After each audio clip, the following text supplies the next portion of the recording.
Table Talk, Matthew 5 verse 6. Matthew 5 verse 6. Blessed are those who hunger and thirst after righteousness. The Hebrew children lusted for the flesh pots of Egypt. They thought about them, they dreamed about them, they continually talked about them. Oh, remember the fish, one would say. Another, ah, the garlic. They began to complain. All they had was God, and God was not enough. Jesus would later say, "Seek ye first the kingdom of God, and His righteousness, and all these things will be added unto you."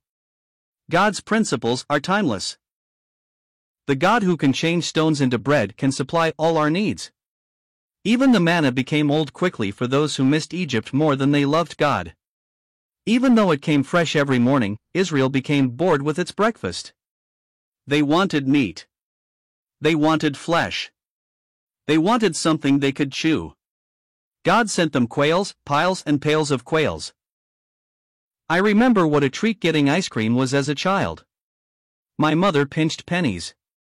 A quart or block of ice cream was divided up among 5. The pieces were small, but I never tasted better ice cream. That August day in 1950 was ice cream nirvana. It was the gold standard by which all other ice cream experiences would be measured by me, and nothing has ever come close. Years later, prosperity brought more ice cream but none better. As a teenager, I took a job as a counter clerk at an ice cream stand. I thought I had died and gone to heaven.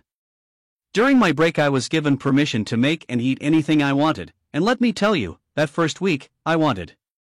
The first week was wonderful. That soon changed. I had had enough. By the time I left Mr. Gillen's employment, I seldom ate ice cream. Israel was excited at the sight of quails in Exodus 16 and Numbers 11. They ate the birds until they were coming out of their noses.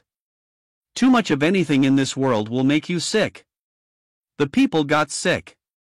The world will also spoil our appetite for God. Blessed are those who hunger and thirst after righteousness. This spiritual hunger is the reverse of physical hunger.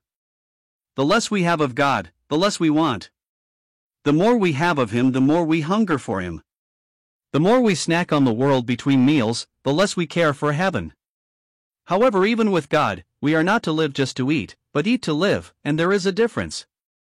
If we never push ourselves away from the well-laden table and work in the vineyard, soon we may be big, but not any better. May we never forget that we are saved to serve. When we have spent ourselves in His service, when we have burned the fuel called faith in His fields, when we have worked the works of Him that sent us, then what a welcome sight will be His table. ID